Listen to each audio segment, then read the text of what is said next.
If you're happy with the same old ways of dating, If you enjoy sucking at communication, and you have no desire to improve your romantic life, then our podcast might not be for you. but if you want some out-of-the-box ideas to deepen your current relationships, broaden your sexual horizons, develop a better understanding of yourself, or learn more about non-monogamy, Then you've come to the right place. I'm Jace, I'm Emily. and I'm Dedeker. and this is the Multiamory podcast. Songs I know I did, forcing me to form myself to fit. On this episode of the Multiamory podcast, we are talking about spirituality and polyamory. So we've done episodes in the past about religion and polyamory, and this time we're gonna kind of go a different / similar route, talking about spirituality and polyamory. And this is spirituality meaning, New Age, the free love movement, and its association with spirituality, as well as some other things like that. Yeah, a different / similar. Different / similar. Eloquent way of putting it. Yeah, Eloquent way of putting yeah. it. Totally. I'm Okay, excited about that. Meanwhile, I'm going to start us off with a bang. When I say the phrase free love, what comes to mind? Also, who are you? Oh, I'm Dedeker. I'm Emily. I'm Jace. And when I think of free love, I think of the Beatles. Yeah, really? You do? I think of the 60s. No, I actually think Yeah. of that one movie. What's the movie I'm thinking of? I don't know. Where they sing Tiny Dancer a lot. Oh, Almost Famous. Yes, that's the one. That's a good movie. Yeah. Real good. I also think about Forrest Gump. Really? Yeah, that's a good one. Yeah, I think about definitely think about hippies, Mhm. long hair and some feathers and beads. Yeah, and I some think communes and shirtless guys with long hair and long beards. I don't think very much about showers. Yeah, faint smell of incense covering up BO. BO, yeah. Yep. These are all things I think of. And honestly, yeah. that's what things that most people think of as well. Mhm. So obviously the free love movement started in the 60s. It had a little bit of its roots in the 50s when we were coming off of World War II. The 50s was also when the first inklings of the swinger movement was actually starting to happen, surprisingly enough. But yeah, it's interesting because we associate free love with this particular era, with the 60s counterculture movement. And we associate it with many things. A lot of people associate it with irresponsible sex. I know that that era has particularly been demonized for being that irresponsible. Also and not drugs. mindful. Drugs, exactly, experimentation with drugs. But we also tend to associate it with this kind of interesting hippie spirituality. Which is very much attached to what worshiping the Earth Mother, Yoga, and aligning chakras and yoga and tai chi crystals. and crystals. Yes, Well, it's the kind age of of this Aquarius. Yeah, it's kind of this mashup of things from Buddhism and things from Hinduism and things from paganism and various other kind of basically anything that was not Judeo-Christian was kind of let's pull from all of these and kind of throw them all together, and that's something that gets associated with that sort of hippie spirituality. Yeah. Yeah, no, the interesting thing, and this was actually something that I found when I was researching my big ol' history chapter for my book, which is that, the original phrase for free love didn't have anything to do with sex or with spirituality. Originally, free love started getting bandied about, at least in America, in the mid-1800s. Oh, And wow. it had to do with people wanting to be in relationships, but not necessarily wanting the government to get involved. So as in, being able to be in a relationship, but not have to get married. Right. Which is commonplace for us today. Back in the 1800s was, unthinkable. Yeah, for sure. It was very much attached to the very early days of the feminist movement, when a lot of feminist leaders at the time were calling out against the institution of marriage, because at that time, the institution of marriage very much was about, enslaving women and restricting Yeah. her rights and taking away her personhood. And so that Right. was like the original free love movement. And so the free love movement from the 60s, it did start in some of that as well, because there were many things that were parallel to that. A lot of like throwing off these ideas of being regulated by tradition or being regulated by government and being able to explore, different types of relationships in different living situations. But now today we kind of just think about like sex and drugs Right. and rock and roll. Yeah. Yeah. Definitely interesting. So then part of this, though, that it did get associated with this kind of sexual revolution, and kind of this idea of moving away from sex negativity, or the idea that sex is something shameful or that can only be done when it's in this certain way that's ordained by the church. That kind of ties into this idea that, generally speaking, religion is associated with being anti-sex, or anti-sex with outside of marriage, and therefore is anti-polyamory.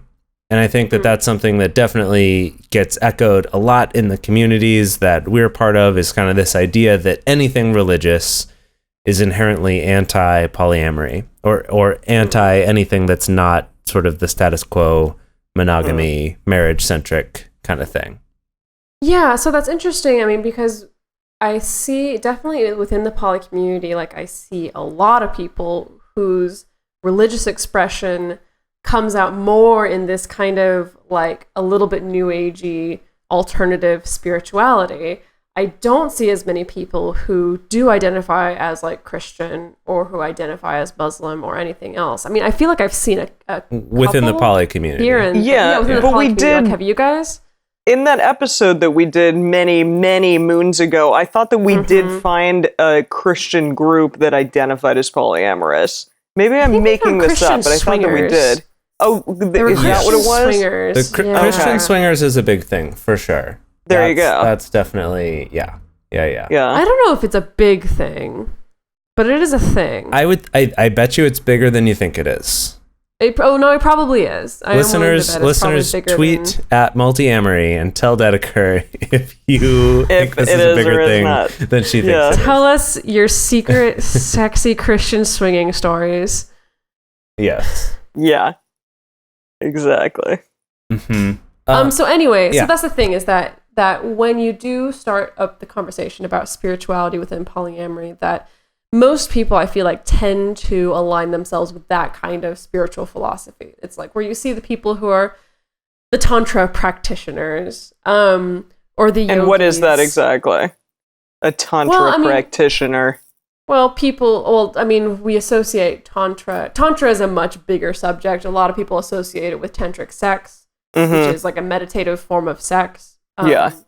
Which people, there are plenty of workshops and books and resources and teachers and instructional videos, like tons of things. Definitely. Ranging the whole spectrum from pornographic to educational on tantric sex. But I guess how I would define this is kind of people who align their sexual and relationship life or choices with their spiritual philosophy. Yeah. Yes? Yeah. Sure. I mean, well, yeah, that it's kind of this this question of like, what is spirituality versus a religion? And this is something that actually, with the term New Age, which we've tossed around a little bit in this episode already, that is something that's a bit of an issue of contention amongst scholars, even in talking about the New Age movement. That some scholars do refer to New Age thinking as a religion, whereas others think of it more as a movement that had to do with embracing a lot of alternative, less common spiritual practices and beliefs, and kind of, is it a spirituality, like pulling away from the regularly established religions, right? Like, is it a spirituality or is it a religion? Even some sects that were considered New Age had to do with kind of believing that we're descended from aliens and things like that, that there's a lot of stuff that falls under this umbrella of New Age, and that some people, depending on their experience, will have those different associations with it. But it still comes back to this question of, is it a religion or is it spirituality, and what's the difference there? Is one like I don't know, it's sort of a way of being, like you're spiritually, I don't know. That to me seems more like spirituality. Yeah. Although I guess one could argue that religion does the same thing. It like becomes a way of life almost.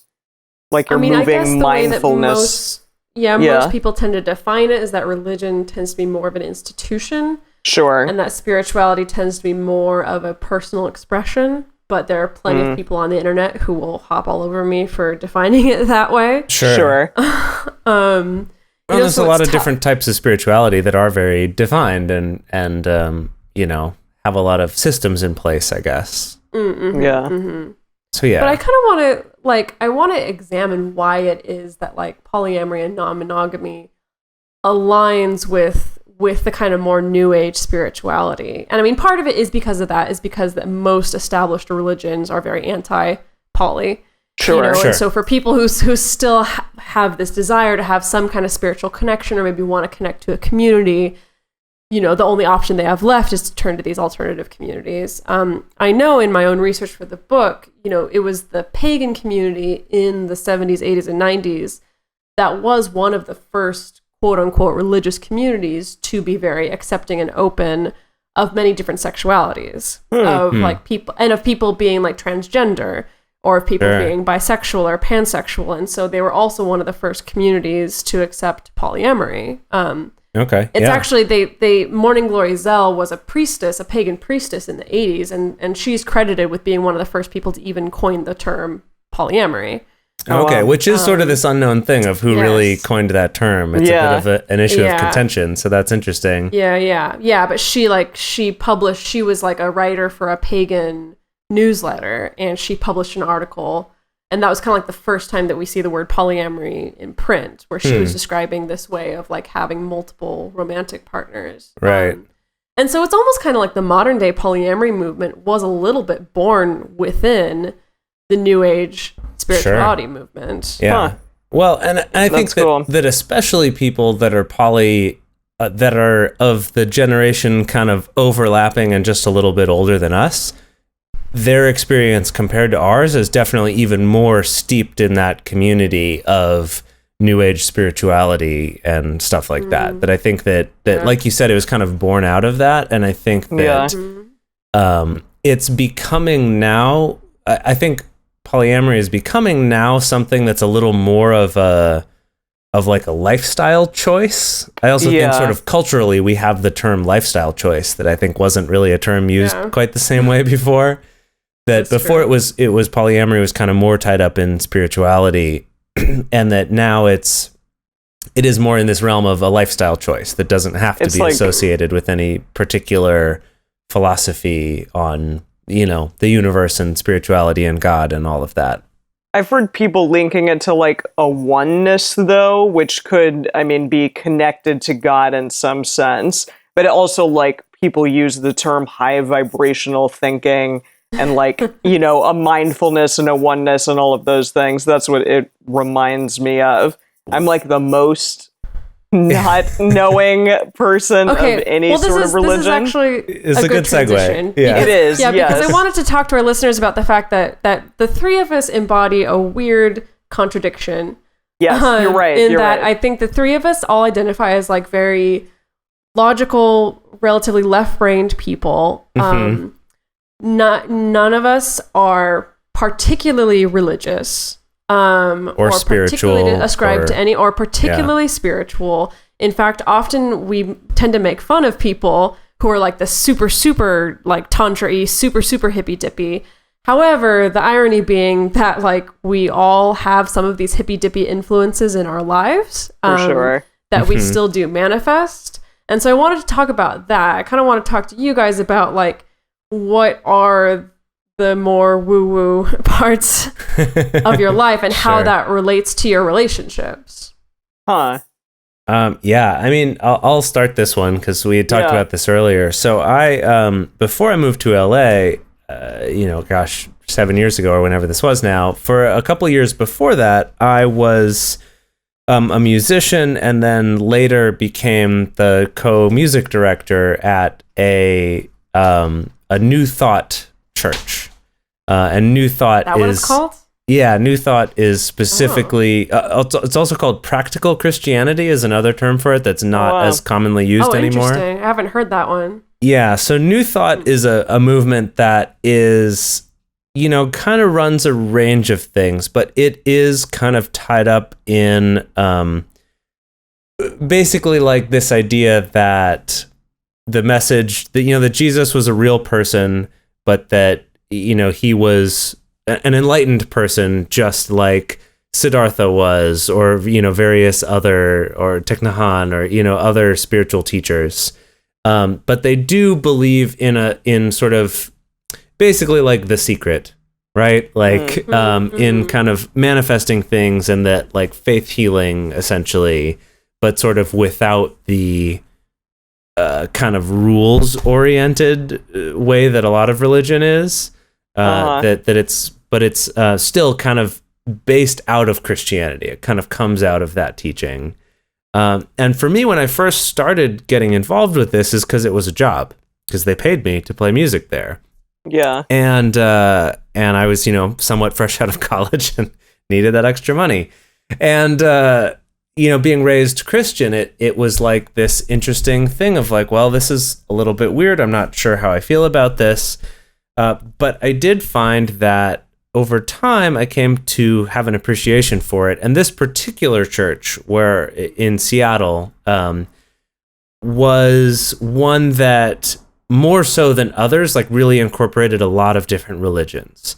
So like in each, message, like during that sermon or whatever you want to call it, there would be quotes from Jesus and from Buddha and from Thich Nhat Hanh and from, pagan teachers and stuff like that. There would be a whole, variety of these things all together, rather than some other churches in this movement, I guess, are a little more focused on the Christian side of that message. But it is kind of this idea, though, that there's not this idea that Jesus died for your sins, kind of in that traditional Christian way, but more that he was here to teach us about how to be better humans or something like that. And so through all of this isn't something that I ever really considered myself actively a part of, but it definitely over the years has had a large impact on some of the things that I've learned about and some of the things that I've thought about since then. Yeah. Yeah. So what about you guys? I mean, what's your connection to this hippie woo-woo stuff that we're talking about? I mean, I'm super vegan and super like... You're a hardcore yogi.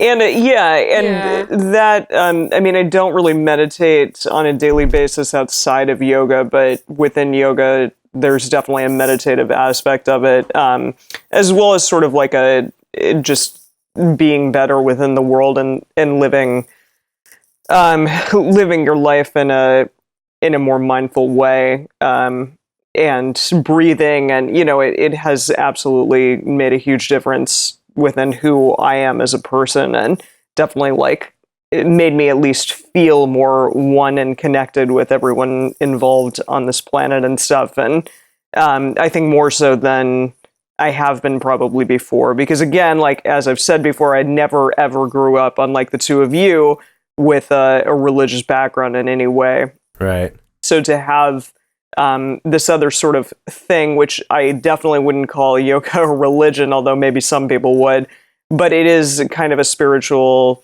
way in which to live your life. And I don't know, I don't think there's anything wrong with that. Like, to me, it's been super, super enlightening in various ways and made me at least feel a little bit less alone. Mm-hmm. And that's cool.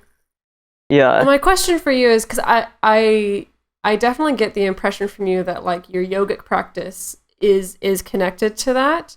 Mm-hmm. But I also get the impression that your choice to be vegan is not necessarily connected to your spirituality. I wouldn't say that it is, no, except it's connected me more to understanding that like life forms in any sense are precious, and that like the animals that I could be eating, I have no interest in doing that simply because I am a sentient being who gets to choose whether or not I want to eat those animals, and I get to choose whether or not I want to contribute to the factory farming that is devastating this planet, and I'm choosing not to. So from that standpoint, call that what you will, if that's spiritual or not, but to me, it has become like a huge part of my life, and I believe very firmly and strongly in it. So that maybe has some spiritual aspects to it, but it at least like grounds me to oneness with all things, and that's cool. Yeah. And in terms of my relationships, I don't know. I mean, just having like an openness to not feeling like you're the only person on this damn sad earth, and rather that. Sorry, that was that was a little melancholic for this evening. But that you are together with humans, and I don't know. That makes me happier, hopefully. Yeah. And you, Dedeker?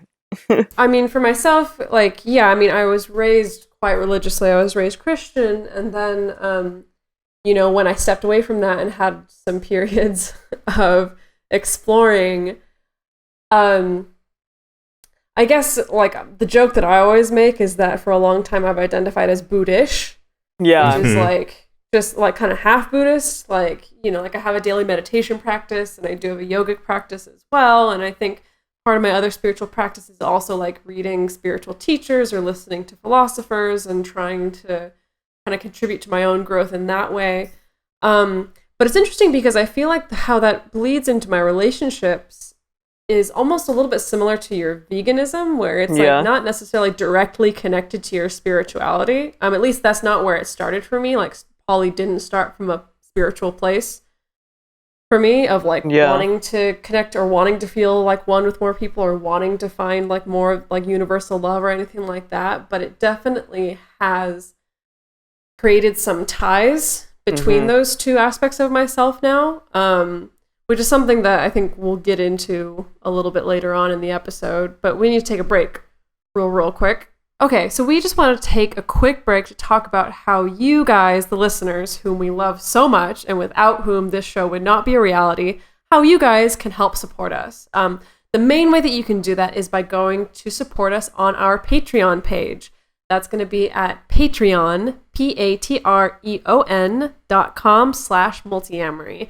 Now, if you donate to us on Patreon, you can get all kinds of fun stuff. At the lowest level, even if it's just $1, you can still get access to our Patreon page where we post all kinds of silly patron-only posts, like pictures of Jace at Comic-Con in his sexy Superman outfit. Or pictures of me and Emily pictures of the cats, at a recording session. Or you and Emily, exactly. Kind of silly behind-the-scenes stuff. At higher tiers, you can get access to our secret Facebook group where we have discussions about polyamory news or discussion topics that people might want to have covered on the podcast. And people can share some more personal things on there too. Yes, exactly, because it's a private, protected Facebook group. Yeah. At higher tiers, you can get invited to our monthly video discussion groups where we can dig into all kinds of different topics. It's kind of like you get to be there almost as though we're recording an episode, but we get to actually talk to you about it. And you get to actually put in your input. And we just had our first one of those this last weekend. And we'll have another one coming up later this month. So, yeah.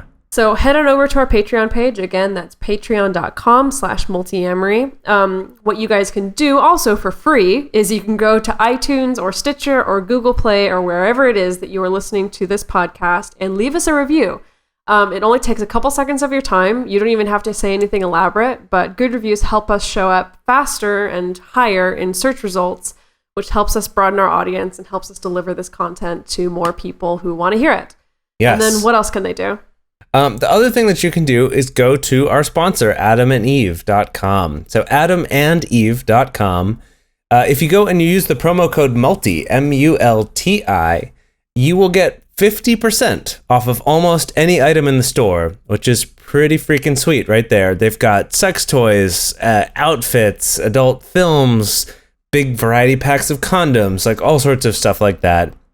In addition to getting 50% off of the one item, you'll also get 3 free gifts, one of which is, Emily? The clit bumper. Yes. It's bumping clit since 1985. I don't know if that's true. We can't verify that. We'll do some fact checking on that one. Yeah.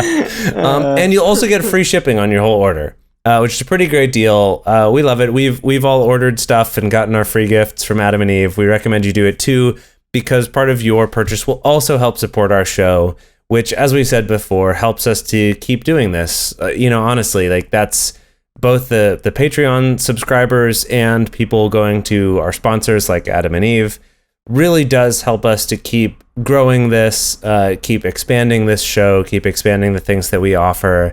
And we really appreciate it so much. So thank you for doing that. Yeah.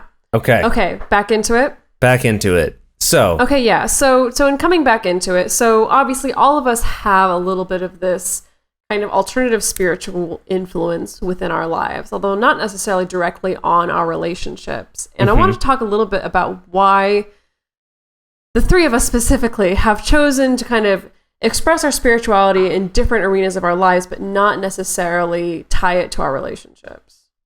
Well, yeah. Okay. So basically what we're going to talk about now is kind of the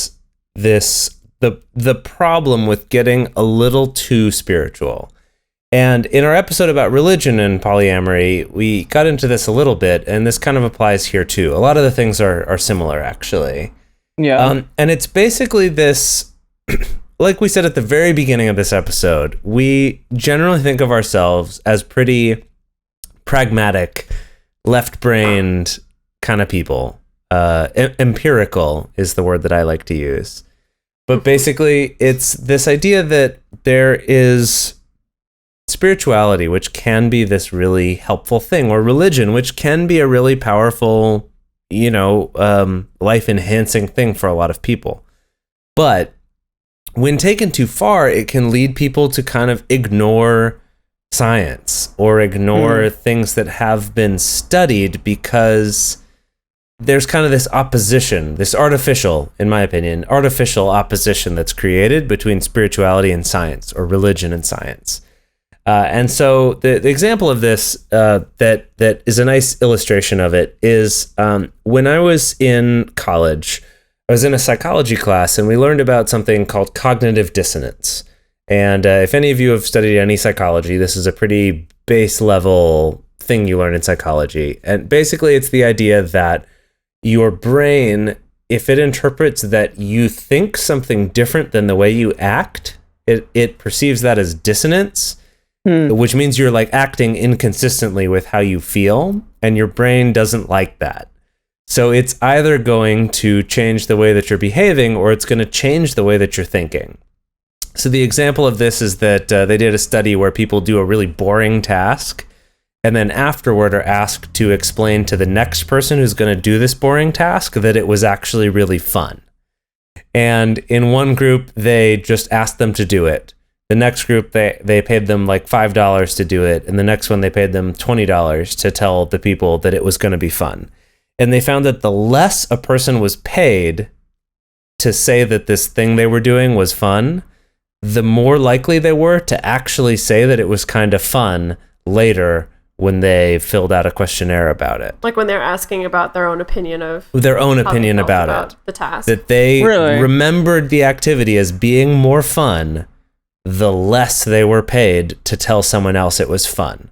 So the psychological principle here is that if if someone asks you to do something and you do it for very little reward, your brain can't justify why you've done it. It's not like, well, I got $20, so whatever. You're like, well, I did this for free, so I must kind of believe it. This is something that's been used in a more negative way in like prisoner of war camps in China specifically. There are some reports of that, of getting prisoners of war to turn against each other for like a cigarette or something then eventually kind of converted them to switching sides. This idea of cognitive dissonance. Anyway, so the story is that I was telling a friend of mine in college about this, my roommate at the time, and he got really upset, was very viscerally, physically upset by this whole concept, and was arguing with me against it. And I was just like, no, this is actual, like, there's been research. This is science. This is a thing that is. And it upset him so much. And I remember being really puzzled about why it is that this upset him so much. My friend who's like a physics major is like really into science. So it wasn't like that kind of thing.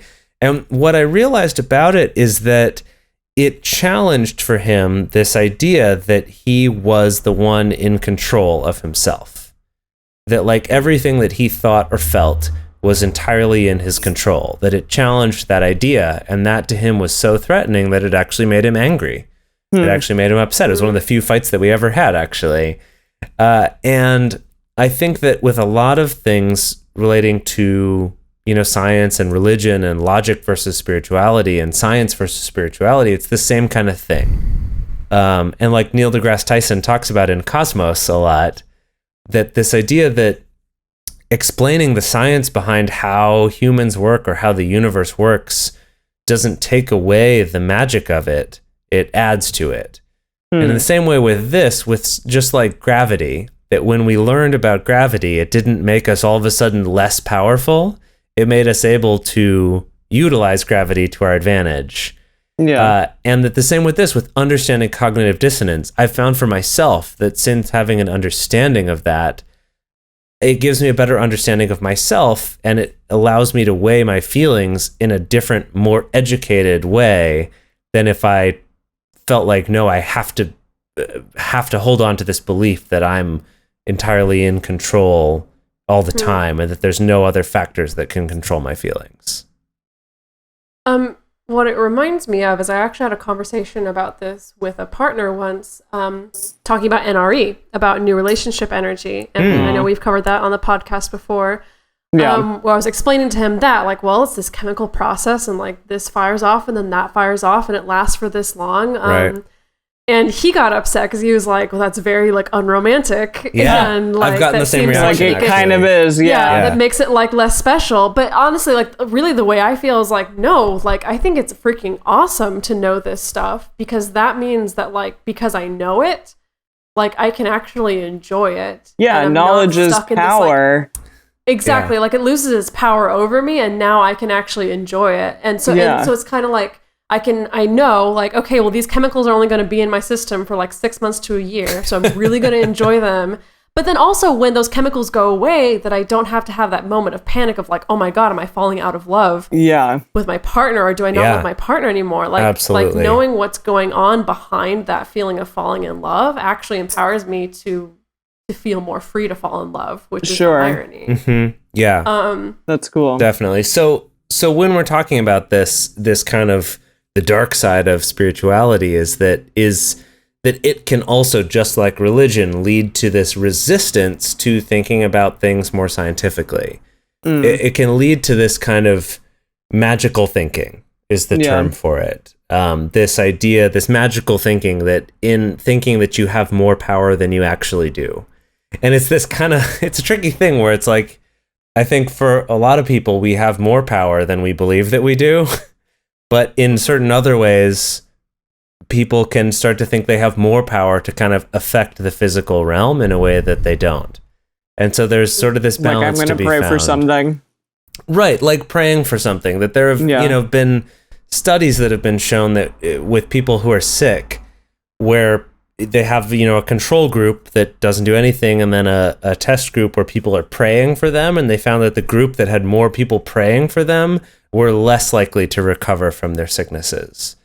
Really? Yes. I wonder why that is. In the same way, they've done studies with people who do affirmations of like writing what your ideal life is like and what you imagine, what like writing as if you already have the things that you want, which is what affirmations are about a lot of the time. Yeah. Also, studies with that have shown that people who write about their life as if they already have it are less likely to get those things than people that don't do that.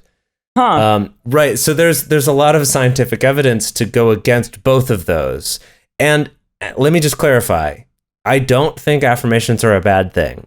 I do them myself. But I think that knowledge, again, like we were saying, knowledge is power. And I'm saying this as someone who's from that whole camp of the New Thought church. Yeah. So to bring it back around to how this applies to relationships, I think that like my big criticism that I see in people who like so closely tie their spirituality to their practice of polyamory is that there's kind of this sense that you're tapping into this big source, right? And like, I mean, honestly, you are, like, because human love is this amazing, far-reaching, cosmic, undefinable thing. It really is this thing that is so much bigger than us, and that we constantly try to understand, and yet we can't because it's so much deeper than us, you know? But at the same time, relying on that to be the only thing that makes your life work or that makes your relationships work, I think that leads to a lot of heartache. Because like I really believe that like some people kind of have this feeling that like, well, just this big cosmic love is just going to be enough, you know? That no matter how bad in terms of a polyamory, relationship might be, that as long as you have love, it's going to be okay. Or traditional relationships. Yeah. And obviously like this is like people who are not huge hippies are guilty of this thinking as well. Sure. And of course, we don't want to leave our listeners with the impression that we're like totally knocking any of these things. Not because at all. Obviously, Not all three of us, you know, take part in these things in our daily lives and in our relationships as well to a certain extent. The big thing that I would want to leave our listeners with is to reassure you that polyamory and non-monogamy is not a more enlightened or a more spiritual way of living by default. There are some people who will try to tell you that it is just more spiritually connected, but it's not. The difference is that the people who are the most effective at poly relationships, and the people who honestly are most effective at relationships in general, are people that happen to have a lot of qualities and a lot of habits that we associate with enlightenment. Things like being non-reactive, or having good emotional management, or being dedicated to personal growth, or having patience, or choosing compassion. You know, these are all things that are really, really great for relationships. And they're also things that we happen to associate with people who are more enlightened, or people who are more effectively spiritual. And so, I mean, I don't know. I guess the big takeaway would be that, like, I do think that your relationships and your romantic life and your sex life can be an access point into spirituality. However, I do think that it's healthy to keep those things a little bit separate. Personally, for me, that's just my own thing. I don't know about all y'all's. You just named off that list, and I was like, need to work on that, need to work on that, need to work on that. I think we all need to work on that. We all need to work on that constantly. Yeah. Well, I think that it's definitely what you're saying is that idea that, you know, these are all things that we want to work on and we all feel like we need to work on. And it reminds me of the thing about meditation, that it's called a meditation practice. Yeah. It's not called a meditation achievement. Or performance. That it's not something that you figure out. It's not like, oh, I'm failing at meditation because it's hard or because my mind wanders or something. It's called a practice because it's always difficult. Like you're always getting better. And I think that something we talk about a lot on this show is the idea of self-improvement and improving your self-awareness. And, you know, even if that's painful sometimes, or you don't like the things that you're figuring out, I know I go through that a lot of like, I don't really like all of these things that I'm figuring out, but I always am motivated by improving myself and therefore improving my life and improving the way that I affect the world and my partners and my relationships with everyone, whether they're romantic partners or not. Yeah. That it's that sort of connection with self-improvement and that doesn't necessarily have to be connected to spirituality. Right. No. Yeah, that you could approach it in a very logical, scientific way, or you could approach it in a more spiritual way, and that both of those are good paths to it if they motivate you and if they feel good to you. But that because you're in one doesn't mean you should entirely write off things from the other, I guess. Like our thing is always kind of this middle road between the two extremes, you know? Yeah. Well, anything else? I feel think like we covered all of it. Yeah, that was a big one. This is, again, as always, this is a topic that I would love to hear from you guys about. We might talk about this some in our future discussion groups, talk about people's spiritual practices. What is it that you do? Do you feel like that's connected to your relationships? Also, let us know. Send us a tweet at Multiamory on Twitter, or send us an email to info@multiamory.com, or you can reach us on Facebook at Multiamory, or just comment on our website, and you can find all our info there. We'd love to hear from you guys. Really, we do.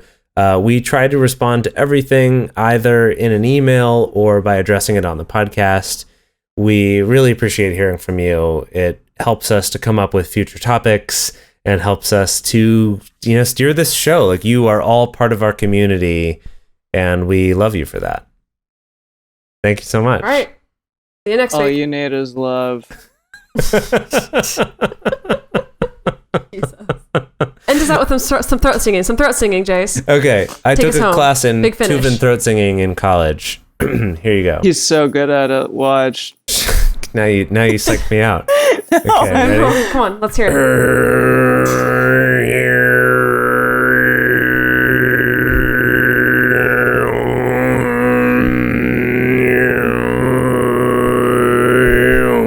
Good night, everyone.